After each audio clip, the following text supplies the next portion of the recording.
Muy buenos días.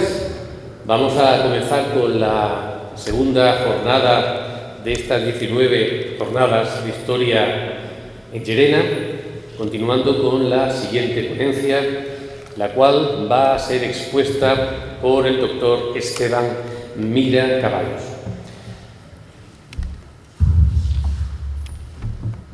Don Esteban Mira Caballos es natural de Carmona, una preciosa ciudad donde precisamente en este momento se está celebrando la reunión de los cronistas oficiales de toda España. Esteban Mira se licenció en Historia de América por la Universidad de Sevilla y se doctoró en la misma especialidad y misma universidad, obteniendo la máxima calificación de sobresaliente cum laude por unanimidad. Antes, como becario de formación de personal investigador, estuvo adscrito al Departamento de Historia de América de la misma Universidad Hispalense. Su vida y sus investigaciones han estado estrechamente ligadas a España, América y su historia, y fruto de su incansable trabajo, 23 libros y un innumerable número de artículos, nos explicamos que, por ejemplo, haya sido profesor visitante en el Instituto de Historia de la Universidad Autónoma de Santo Domingo. Es miembro correspondiente extranjero de la Academia Dominicana de la Historia, así como del Instituto de Estudios Heráldicos y Genealógicos de Chile. Ha sido galardonado con varios premios, como el de la Fundación Javier de Salas, el de la Obra Pía de los Pizarros y el José María Pérez de Rasti y Nerváez.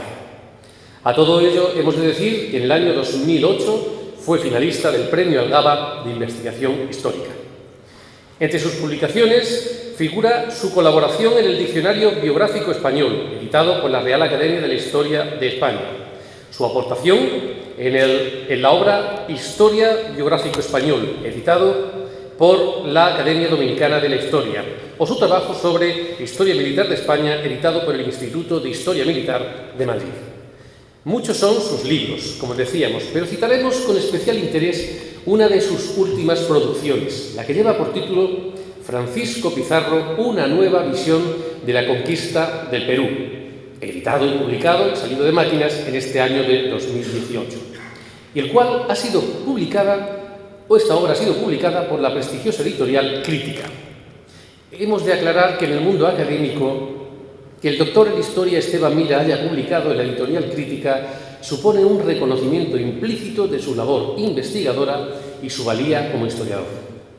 En perfecta conexión con el mundo de la investigación que mejor domina, ya decíamos que la historia que relaciona íntimamente a España y América, sobre todo y en el siglo XVI, hoy nos expondrá una conferencia que lleva por título Francisco Pizarro y la conquista del Perú, visiones de ayer y de hoy, donde nos demuestra que dependiendo de cada época y del historiador que analiza la figura señera de la historia de España y de Extremadura, el conquistador Francisco Pizarro y su conquista pueden abordarse de forma muy diferentes y, por lo tanto, examinar su figura desde distintas visiones. Es un lujo tener con nosotros al doctor Esteban Mira, tan buen conocedor de la historia de España y América y sus importantes figuras del siglo XVI, la conquista, colonización de este territorio, así como las interconexiones, y por lo tanto, sin más preámbulo, doy para que podamos escuchar perfectamente al doctor Esteban Mira. Vale, buenos días. Por supuesto, agradecer las palabras del profesor Rogelio, que yo creo que emanan de ese elogio de la amistad que mantenemos. En primer lugar, antes de empezar el desarrollo, mostrar mi agradecimiento a la organización de las jornadas por invitarme para estar hoy aquí, rodeado de amigos, investigadores, compañeros y maestros, ¿no?, como los doctores Miguel Molina, Concepción Bravo y Cristina Estera, ¿no? En segundo lugar, la ponencia es un poquito árida porque es toda la historiografía sobre la conquista del Perú y Francisco Pizarro en distintos continentes y por tanto ha quedado un trabajo como de casi 40 páginas con más de 130 notas al pie y por tanto, una cosa es eso saldrá publicado probablemente el año que viene, es un trabajo muy abigarrado y un poquito denso, y otra cosa la charla que voy a dar hoy con muchas laminitas. He traído como 40 fotografías y bueno, iremos comentando algunos aspectos así sobre esta cuestión. Los detalles en concreto de cada una de las obras que he analizado, ya digo, aparecerán publicadas en las actas. Bueno, hay que empezar diciendo que la historiografía es obra de historiadores, por tanto de personas de carne y hueso, y todo lo humano es por definición subjetivo, o sea que ya hay un componente subjetivo en toda obra histórica, en todo libro de historia hay un componente subjetivo innegable. Pero claro, si a esta subjetividad ya de por sí del historiador unimos otros elementos, por ejemplo, patrióticos, nacionales o intereses clasistas de una clase o de otra, pues ya podemos impugnar una buena parte de la historiografía. Ha dicho y escrito precisamente aquí en este mismo foro Reyes Mate que toda nación conlleva de alguna forma una falsificación de sus orígenes, ¿no? Toda nación, y con toda nación me refiero a todas las naciones, tienen siempre unos orígenes pseudomíticos, ¿no? Por supuesto, bueno, España, como cualquier otra nación, y bueno, incluso naciones incipientes o naciones que ahora se reivindican, como Cataluña, también basan sus orígenes en cuestiones semíticas, ¿no? Por tanto, si eso lo aplicamos a Francisco Pizarro, la conquista del Perú, el relativismo llega a niveles verdaderamente insospechados, ¿no? La conquista está siempre polarizada y Francisco Pizarro, la visión de Francisco Pizarro se mueve de un extremo a otro. Y realmente yo creo que los conquistadores se movían en tonos intermedios. A lo mejor Francisco Pizarro no era un santo, pero tampoco un genocida, ¿no? Imagino, bueno, que habrá términos intermedios, ¿no? Eran personas intransigentes, personas de su tiempo, que decidían sobre el bien y sobre el mal, que a veces decidían sobre la vida y sobre la muerte, y que cuando pues, las circunstancias lo requerían, pues cometían atrocidades, pero probablemente, ya digo, se movían en colores intermedios. Sin embargo, la opinión pública y también incluso los historiadores suelen estar muy polarizados. Están por un lado los apologistas. Después veremos mucho más de todo ello, pero me llama la atención, bueno, la historiografía española, la mayor parte son, después lo veremos, ¿no? Pues lo que pueda decir Elvira Roca, son defensores de las gestas conquistadoras, ¿no? He puesto un ejemplo, adelanto un ejemplo de cada siglo.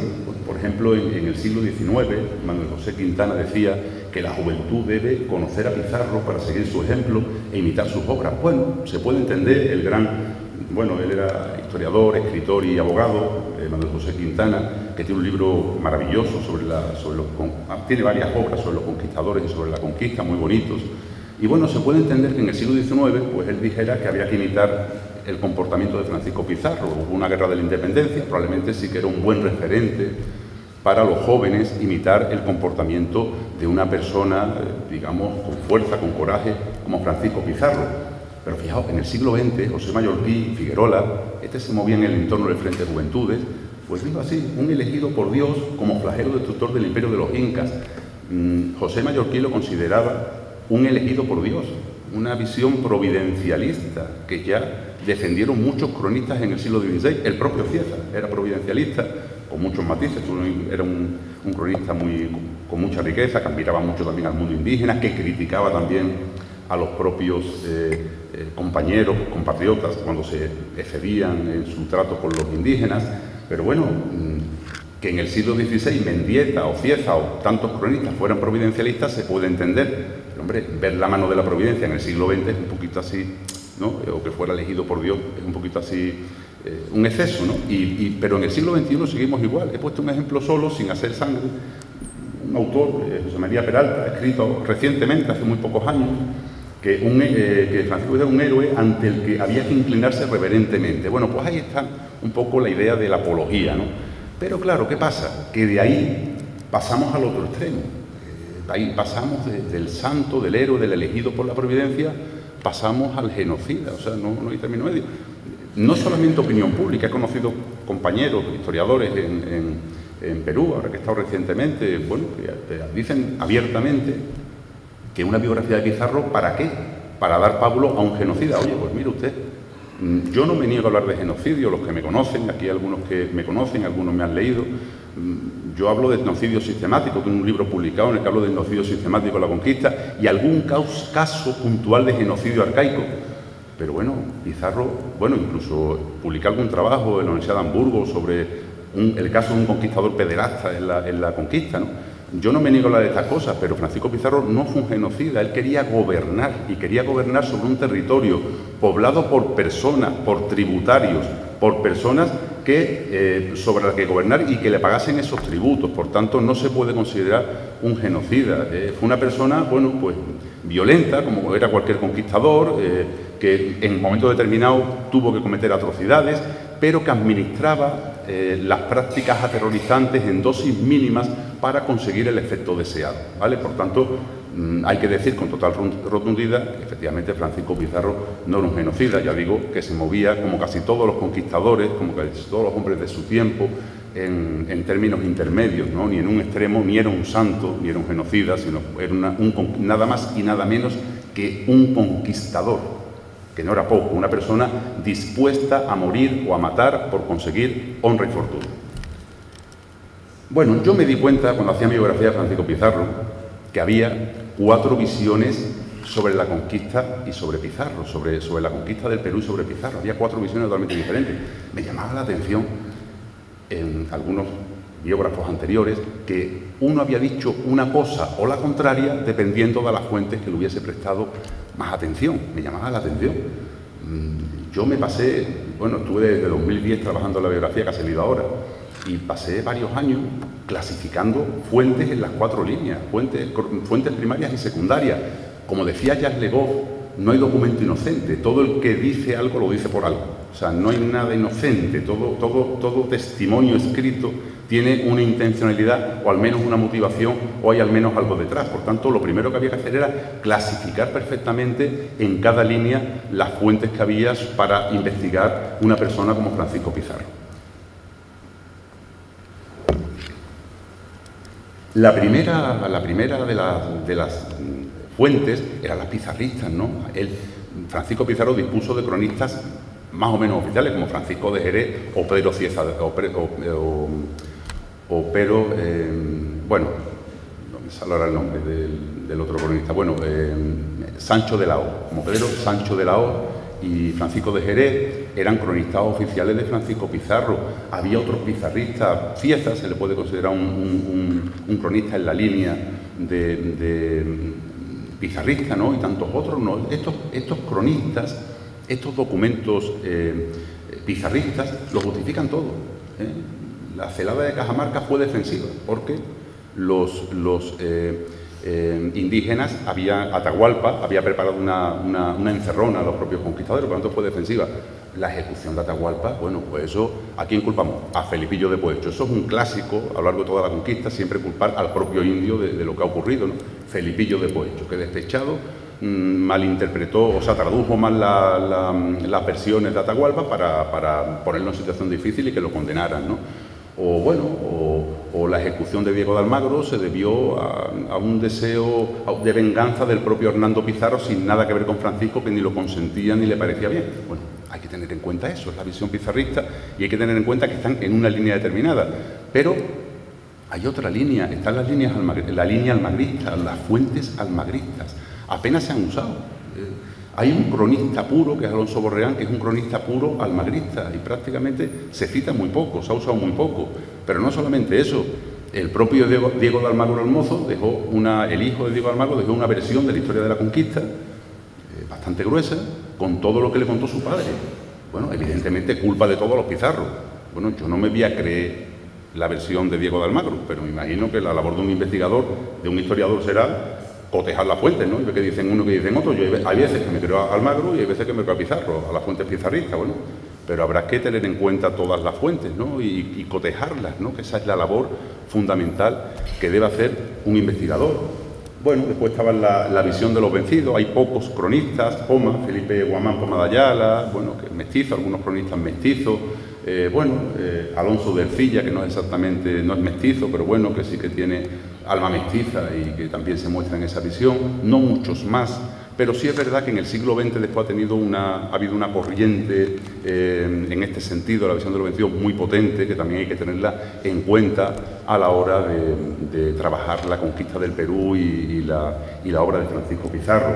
Y finalmente, otra versión, la visión cortesiana. Algunos dirán, ¿y esto? ¿Y qué tiene que ver Hernán Cortés ahora con Francisco Pizarro? Bueno, pues hay una visión cortesiana de la conquista del Perú potentísima, potentísima, que emana del propio Hernán Cortés, de su entorno y de toda la historiografía cortesiana posterior. Yo ahora que me he revisado todos los libros que aluden a Francisco Pizarro en toda la historiografía española, me di cuenta de la cantidad de cortesianos que hay. Cortesianos que todo lo ven bien con Cortés y lo ven mal con Francisco Pizarro. Bueno, yo siempre digo, bueno, no se ve muy bien porque el programa me lo ha descolocado, yo siempre digo que los dos ganaron un imperio. Francisco Pizarro ganó un imperio y Hernán Cortés ganó otro, pero Hernán Cortés ganó la batalla de la propaganda.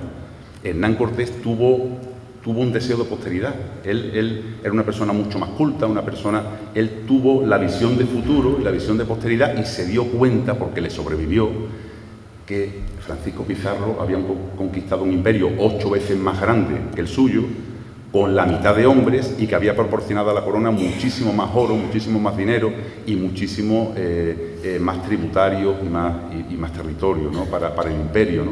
Y entonces él y su entorno intencionadamente se dedicaron a echar sombras sobre la figura y la imagen de Francisco Pizarro. Es sorprendente que mentiras divulgadas en el siglo XVI siguen vigentes todavía. Al final va a tener razón Goebbels cuando decía que una mentira repetida 1000 veces se convierte en una verdad. O sea, hace poco, bueno, una de las grandes mentiras es la leyenda porcina, que uno se empieza a trabajar para atrás y llega ¿hasta dónde? Hasta Francisco López de Gómara, que se la inventó directamente.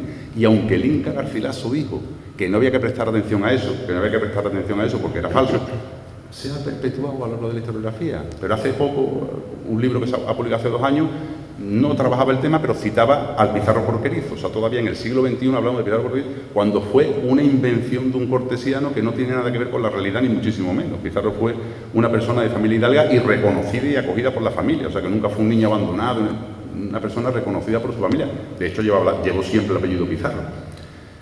Por tanto, la leyenda porcina, eso en primer lugar. Pero hay una cosa que le hizo más daño.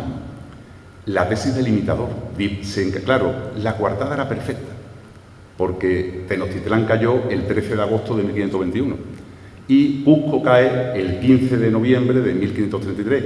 12 años de diferencia, algo más de 12 años de diferencia. Coartada perfecta.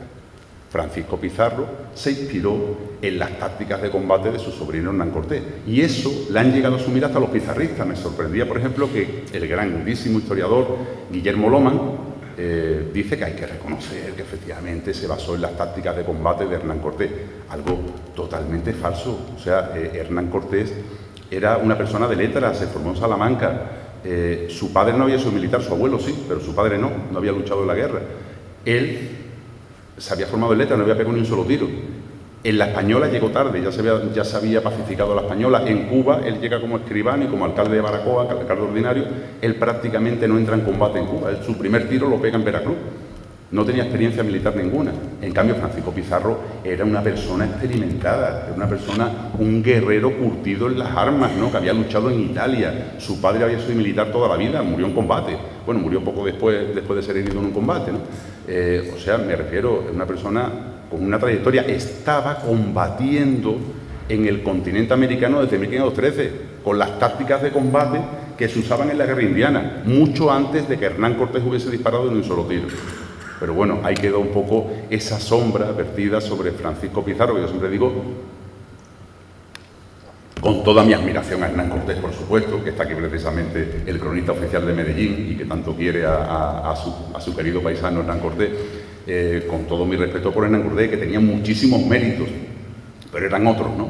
Digamos que el prototipo de conquistador para mí, aunque se vendió un poco la imagen que era Hernán Cortés, fue Francisco Pizarro, el prototipo de conquistador. Bueno, y que conocía perfectamente las tácticas de combate de la guerra indiana, la captura del líder, el uso de la caballería, la guerra psicológica, etcétera. Bueno, como todos sabemos, pero que las usaba ya el propio Cristóbal Colón en las guerras con Beecho y demás en la Española, ¿no? O sea que no era nada inventado por Hernán Cortés. Bueno, y continuando, he clasificado la historiografía, ya dije que era un poquito densa la conferencia y un poquito pesada, intentaré que no sea hacerlo un poquito así más llevadero. La historiografía la he dividido en 4, española, hispanoamericana, europea y estadounidense. Bueno, hay que decir que la historiografía española está ampliamente dominada por la gesta. Yo me he recorrido me he revisado casi todos los libros que aluden a la conquista del Perú desde el siglo XVI al siglo XXI y prácticamente la mayoría son libros hagiográficos que ensalzan la gesta de la conquista, empezando por los cronistas. Casi todos los cronistas son hagiógrafos, lógicamente, ¿no? Con muchos matices de cada uno, con muchas circunstancias diferentes, ¿no? Pero en general elogian la gesta. Pero este elogio de la gesta se continúa en los siglos posteriores.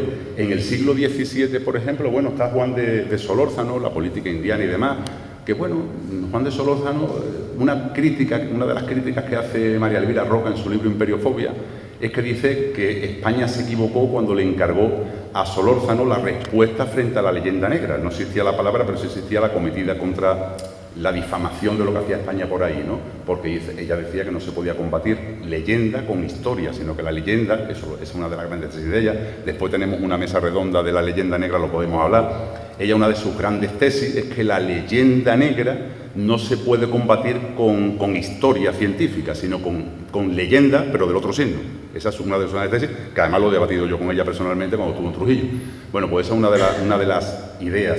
Bueno, pues Juan de Solórzano, bueno, pues tiene ese cometido. Después están los Antonio León Pinelo, Antonio de Herrera, Antonio de Solís, que algunos de ellos cronistas oficiales que, por tanto, tienen como cometido limpiar el buen nombre de los conquistadores y de la conquista española y de la gesta que estaba practicando o que había practicado España en el Nuevo Mundo, ¿no? Y en el siglo XVIII continúa eso. En el siglo XVIII, aunque los ilustrados franceses son extremadamente críticos con la conquista, el padre Feijóo, Antonio de Ulloa, se muestran muy condescendientes con esa gran tarea de expansión del cristianismo que habían hecho los conquistadores y los colonizadores españoles en América, ¿no? Y, por supuesto, en la segunda mitad del siglo XVIII tenemos el gran proyecto de Juan Bautista Muñoz, un macroproyecto brutal que también estaba pensado como eso, como respuesta a la que le estaba cayendo España en la crítica de la leyenda negra, ¿no? Y bueno, ahí quedó el proyecto, se pensaba hacer una historia de América que quedó inacabada, no se acabó, pero claro, la compilación documental, aparte de que fue el germen del Archivo de India, la compilación documental de Juan Bautista Muñoz es verdaderamente brutal, ¿no? Se conservan allí de la Academia de la Historia y bueno, tienen tanto más utilidad cuanto que muchos de los documentos se han perdido, ¿no? Por ejemplo, a mí me sirvió la recopilación de Juan Bautista Muñoz para cuando hice mi Armada de Nicolás Obando, que el libro de Armada se ha perdido del Archivo de India, pero él lo resumió. No lo copió entero, pero sí que lo resumió en buena parte y eso fue una de las fuentes fundamentales para yo poder reconstruir la Armada de Nicolás Obando de 1502. O sea que ahí está la tarea de Juan Bautista Muñoz. En el siglo XIX continúa la geografía a lo largo y ancho, con historiadores como Manuel José Quintana, Modesto Lafuente, curiosamente Modesto Lafuente, el palentino, que me ha sorprendido, el gran Modesto Lafuente, que es cortesiano también, totalmente cortesiano, elogia la obra de Hernán Cortés, pero después le critica a Francisco Pizarro cosas que no le critica a Hernán Cortés. O sea, dice que, bueno, que su gobierno fue despótico como gobernador, que desfalcó a la hacienda, bueno, como cualquier conquistador, como muchas de esas cosas que había hecho Hernán Cortés, pero en Hernán Cortés todo le parece bien y en Francisco Pizarro todo le parece mal. Y después, por supuesto, en torno al quinto centenario, en 1892, hay una playa de historiadores, hagiográficos que se mueven en esos factos y que en la ponencia vienen detallados y explicados cada una de esas obras, que aquí no me voy a entretener mucho más. Bueno,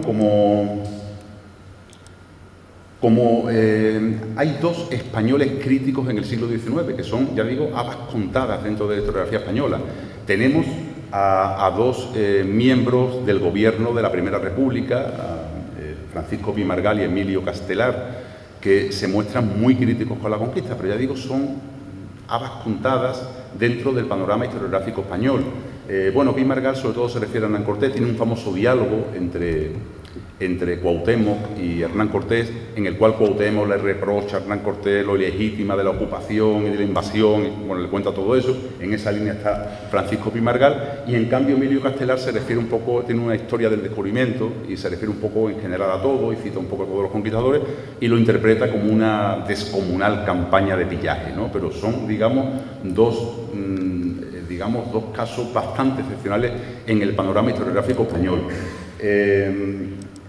Y en el siglo XX, más apología. No me voy a entretener mucho, pero bueno, empieza Emilia Pardo Bazán, por cierto, cortesiana también. Emilia Pardo Bazán, gran defensora y amante de la figura de Hernán Cortés, no tanto de la de Francisco Pizarro. Bueno, Manuel Siuró, Rufino Blanco Fombona, el venezolano afincado aquí, que este es el que decía que los descubridores y conquistadores eran personas maravillosas, muy de España y muy del siglo XVI. O Rafael Altamira, bueno, padre un poco del americanismo universitario español, Jerónimo Vázquez, José María Salaverría. En la época franquista se idolatró verdaderamente a los conquistadores, ¿no? Un montón de historiadores que se mueven en el entorno de frentes de juventudes, como José María Mendoza Guinea, el padre Gabino Márquez, Mazorriaga, en fin, hay una serie de autores que se mueven ahí y que lo ensalzan como un héroe, Francisco Pizarro, y como un elegido por la providencia. Bueno, hay muchas obras de esta época, muy bonitas, ¿no? Muchísimas obras, algunas de ellas las tenía yo en mi casa, yo creo que me hice americanista por eso, ¿no? Leyendo estas historietas sobre los conquistadores. Lo que pasa es que después, cuando empecé a estudiar la carrera y demás, se me cayeron los palos del sombrajo. Pero bueno, yo me animé, creo que a hacer historia de América por estas historias que yo leía, que ya digo, son muy bonitas. Pero yo siempre digo que el que quiera leer historias bonitas debe recurrir a la literatura. La historia, desgraciadamente, es un largo camino sembrado de cadáveres, y la historia verdaderamente es dura, extremadamente dura, ¿no? La historia es así, ¿no? Por tanto, bueno, historias muy bonitas, ya digo, pero que no se ajustan exactamente a la realidad histórica. Bueno, muchos apologistas, por ejemplo, Luciano Pereña, un gran historiador, ¿no? que ha dedicado una vida entera a luchar contra la leyenda negra, o sea que esto de Elvira Roca no se lo ha inventado ella. Ha habido grandes historiadores y defensores de esa cuestión. Bueno, el libro de Manuel Ballesteros Caibroy, Francisco Pizarro, un libro muy geográfico, muy bonito de leer, muy útil. Bueno, Pedro Borges, bueno, la política indigenista también. En fin, hay muchísimas obras. Y para acabar ya con la historiografía española, en los últimos años del siglo XX surgió una corriente crítica que la encabeza Miquel Izard Llorens, de la Universidad de Barcelona. Bueno, Miquel Izard era especialista en historia contemporánea, pero se exilió en tiempo de Franco a Venezuela y empezó a hacer historia de América, y a su regreso se integró en el Departamento de Historia de América de la Universidad de Barcelona. Y bueno, es una persona, yo lo conozco personalmente, una persona muy cariñosa, muy dulce, pero en términos historiográficos, en términos históricos, muy duro, ¿no? Muy radical, ¿no? Y bueno, pues él se fija especialmente en los aspectos oscuros de la conquista, ¿no? Lo digo con toda mi amistad y con todo mi respeto hacia él, un gran historiador, pero ya digo, un poquito radical a la hora de explicar sus postulados, y le han seguido otros historiadores, ¿no? Como Bartolomé Clavero, de la Universidad de Sevilla, este es profesor de Historia del Derecho, pero ha hecho, bueno, Genocidio y Justicia, trabajo en esa línea. Bueno, un servidor con Conquista y Destrucción de las Indias, un libro que en breve quiero matizar, corregir y republicar. Y bueno, y Antonio Espino también, La Conquista de América, una revisión crítica que también se mueve un poco en esa línea. Pero quiero decir que en general son pocos, ¿no? Los historiadores, digamos, críticos, españoles críticos con la conquista, o que se mueve una corriente crítica, o que como yo podemos valorar la gesta de la conquista en el sentido que un puñado de personas en 40 años se patearon varios miles de kilómetros cuadrados enfrentándose a todo tipo de adversidades. Puede haber una gesta en ese sentido, pero bueno, también hay que ver la otra parte, ¿no? El gran daño que provocaron, y directa o indirectamente, en millones de aborígenes, ¿no? Y eso hay que tenerlo en cuenta, ¿no? Y sobre todo cuando uno se pasea por América hablando de estas cosas, ¿no? Hay que tener en cuenta distintas sensibilidades y tener en cuenta también todas estas cuestiones, ¿no? Bueno, y muy brevemente, porque no me quiero hacer muy pesado, no sé cómo voy de tiempo, pero no me quiero alargar tampoco en exceso, la historiografía hispanoamericana. Vale, en general hay que decir una cosa: el criollo siempre se ha sentido superior tanto a todas las castas, tanto a la población mulata, negra, como mestiza india. Siempre se ha sentido superior. Por tanto, la historiografía en general del criollo ha sido siempre ensalzadora de los conquistadores y de la gesta, empezando por ahí, ¿vale? En la independencia hubo un paréntesis, ahí sí, pero un paréntesis interesado, ¿vale? Ahí Bernardo O'Higgins, Antonio Sucre, Simón Bolívar. San Martín no, San Martín es un caso excepcional. San Martín es un independentista que era un gran admirador de Francisco Pizarro. Incluso he visto el inventario post-mortem que dejó, venía el pendón de combate de Francisco Pizarro, que siempre lo tuvo él, que por cierto ahora lo vi hace un par de años en el Alcázar de Toledo. No sé si es el mismo, yo no sé si se lo compraron patrimonio, se lo compró a los descendientes de San Martín, el caso que está allí, pero él en su inventario de bienes viene eso. Bueno, pero en general los independentistas, bueno, pues tronaron contra la conquista, contra los conquistadores y contra los españoles, como de manera interesada para romper con lo anterior, porque les interesó en ese justo momento, ¿no? Lo que pasa es que les duró muy poco y aparte engañaron a los indígenas, porque después no cumplieron casi nada de lo que le prometieron.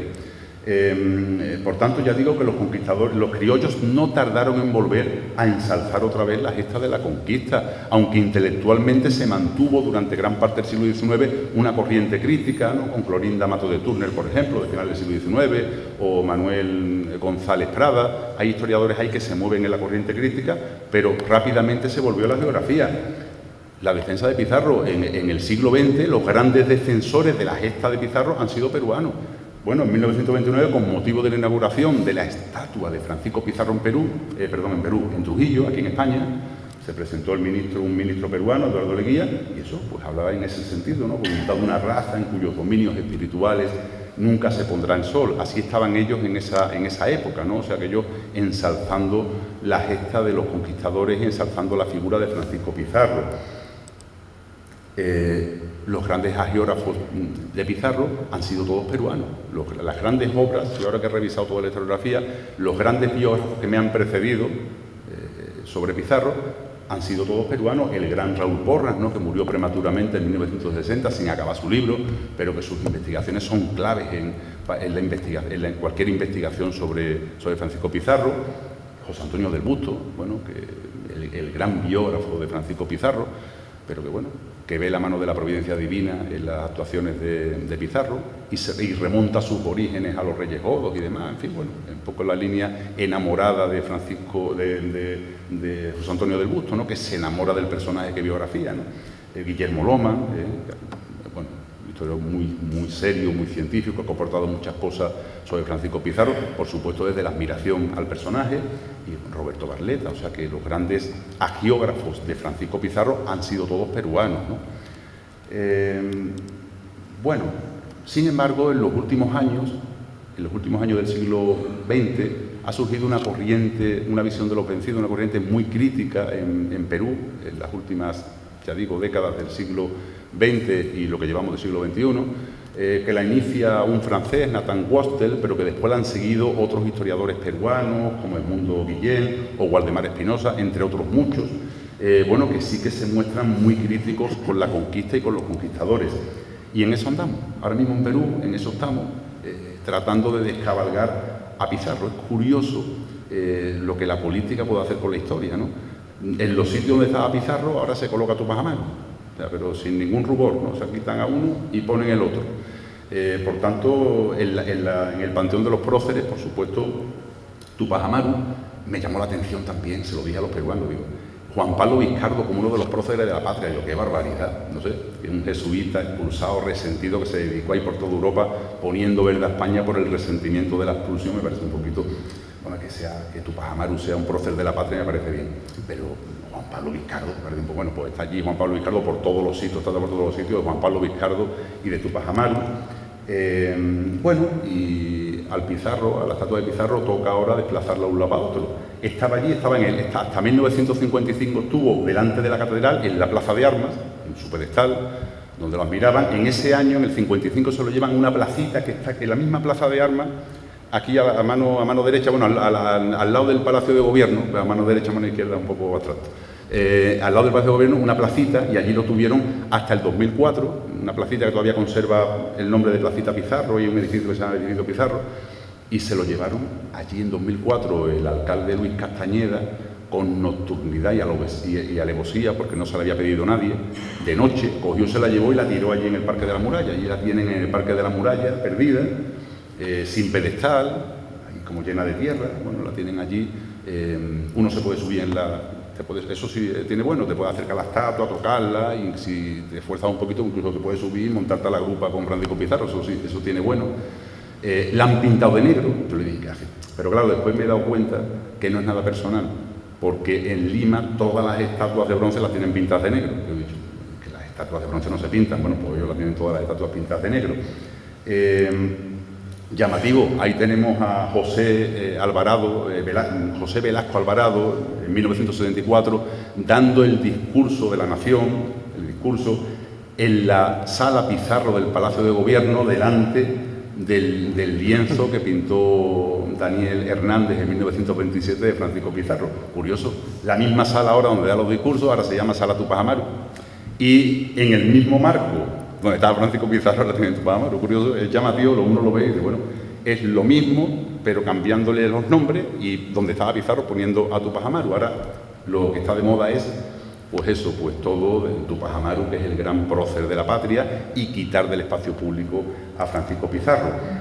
Un pequeño matiz, bueno, hay que ir a la iglesia para ver a Pizarro, porque la iglesia sí que sigue interpretando que Pizarro fue el introductor del cristianismo allí, del catolicismo, y por tanto, si hace recovecos por las iglesias, sí que te encuentras plaquitas, cuadritos, homenajes, reconocimientos, y por supuesto la gran capilla funeraria que hay en la Catedral de Lima, ¿no? Bueno, pues esa es un poco en la que están ahora en Perú, un poquillo ahí el debate entre los que siguen defendiendo la obra de Francisco Pizarro y los que se muestran críticos. Bueno, no sé si me estoy haciendo muy pesado o no. Paso ahora muy brevemente, ya muy breve y acabo, la historiografía europea y la estadounidense, que va a ser unas pinceladas solo.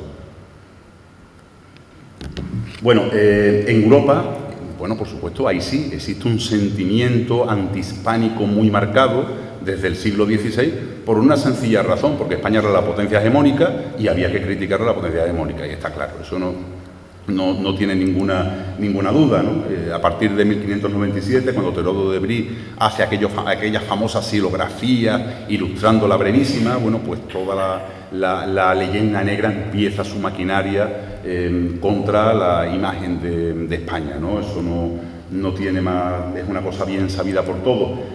Es interminable la lista de críticos contra lo que ellos llaman la invasión o la ocupación ilegítima de los territorios americanos, Michel Montaigne, Diderot, Raynal, Vizcardo. Bueno, es interminable, todos esos autores en la ponencia están analizados y tratados para cuando se publiquen las actas, no me voy a entretener ahora mucho en eso. Bueno, no se ve bien, no sé, porque me ha movido los fondos, el cambio de programa. Una cosa sí me llama la atención, en el siglo XX, George Frederici, El carácter del descubrimiento de la conquista de América, que yo lo estudié cuando estudié la carrera en Sevilla, un libro buenísimo, que yo lo tengo en casa, muy bueno, de un alemán, de George Frederici, que es un libro magnífico, pero fijaos el detalle que tiene, todavía a mediados del siglo XX.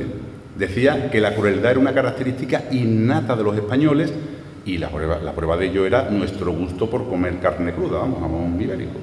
O de bellota. Bueno, pues eso parece mentira que un historiador como Frederici, del nivel de Frederici, pues diga eso en un libro de mediados del siglo XX, que por cierto, por lo demás fabuloso, un libro muy bueno para los estudiosos del descubrimiento de la conquista del Perú, de América, ¿no?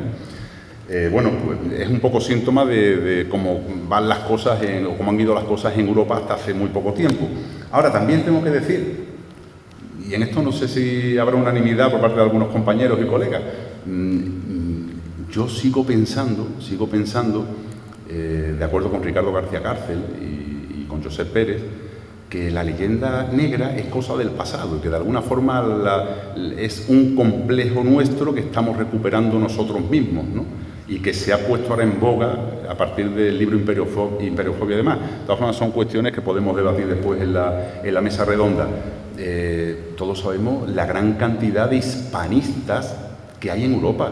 O sea que desde las últimas décadas del siglo XX y lo que llevamos del siglo XXI, hay muchísimos, pero no solamente franceses, Bernard Lavalle o los ingleses, Hugh Thomas, John Eliot, los grandes hispanistas. Hay cátedras de historia hispanoamericana y de historia española en la mayor parte de las universidades europeas. Jan Zeminski, por ejemplo, polaco, húngaros, ¿no? Adam Zadzi, por ejemplo, bueno, que está en España o vino a España, ¿no? Pero personajes de checos, ¿no? Checos, polacos, suecos, Magnus Morner, la historiografía que ha dejado Magnus Morner y la escuela, no solamente él, la escuela que ha dejado, ¿no? O sea, grandísimos hispanistas, los ingleses Trevor Dawson, por ejemplo, que está todo el día en España. Este está más tiempo en España que, amigo mío, es el presidente de los hispanistas ingleses y está todo el día en España, miembro de la Academia de la Lengua y de la Academia de la Historia. Y está todo el día por aquí admirando España. Yo no conozco personas que admire más España que Trevor Dawson, ¿no?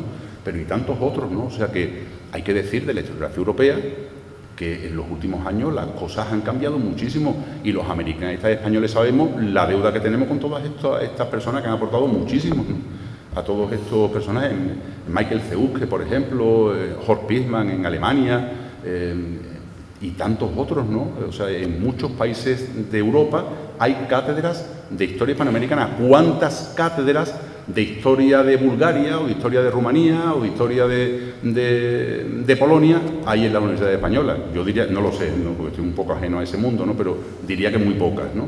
Por tanto, yo creo que en Europa actualmente y desde hace bastantes décadas hay una profunda admiración por la cultura y la civilización española. Es mi opinión, puede ser que haya algunos compañeros que disientan de mí, ¿no? Pero mi idea un poco es esa. Y bueno, para acabar ya con respecto a los estadounidenses, pasa igual. Pese a la ayuda de España en la Guerra de la Independencia, con Bernardo de Galvez, Pensacola, que permitió a George Washington ganar la batalla de Yorktown, ha habido un profundo sentimiento antihispánico en la historiografía estadounidense. Sin embargo, hay que decir lo mismo que he dicho para Europa, digo de Estados Unidos. Hay grandísimos hispanistas en Estados Unidos, hay cátedras de historia hispanoamericana en casi todas las universidades estadounidenses.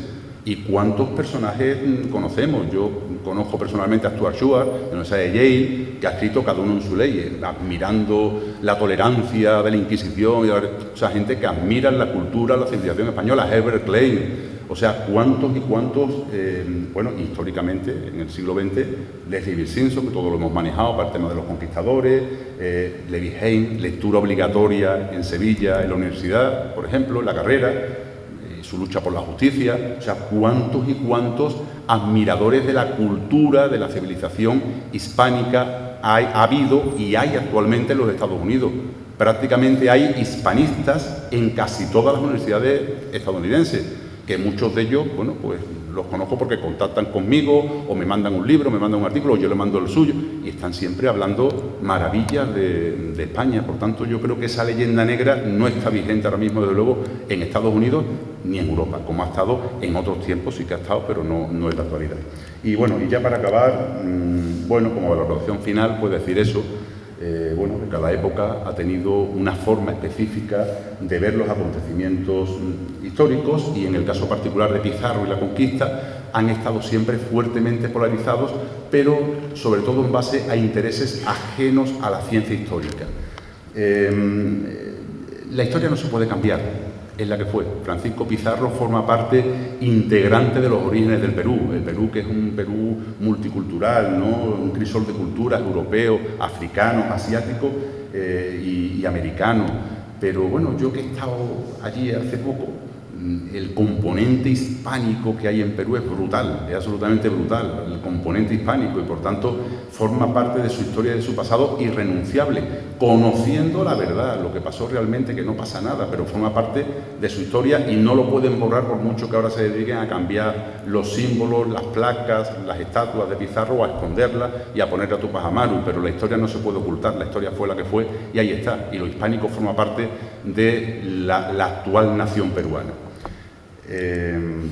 Y bueno, y yo creo que en pleno siglo XX estamos preparados, tenemos las herramientas suficientes y la perspectiva para tratar de ofrecer una visión más o menos equilibrada de lo que fue Francisco Pizarro y su proceso conquistador. Y bueno, gracias por su atención.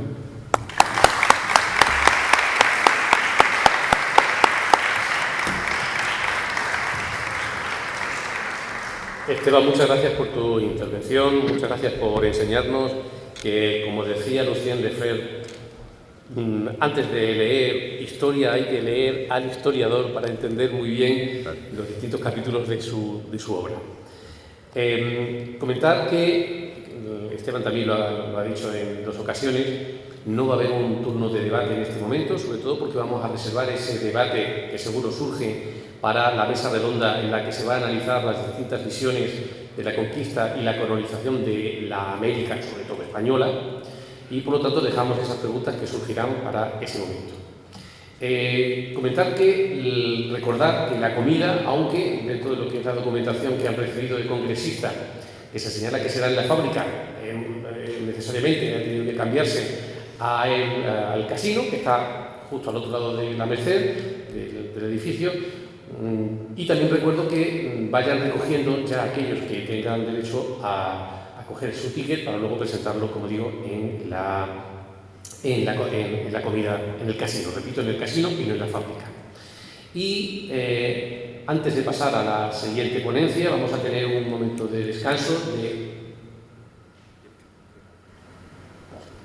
Tendremos un momento de café, pero antes de ese momento, mi compañero Manuel me trae un detalle, un regalo para que se recuerde y que nuestro ponente Esteban Mira Caballos nos recuerde el momento de estas jornadas y sobre todo que gira en torno al insigne Cirza de León y por lo tanto pues, nos gustaría darle entrega de este detalle.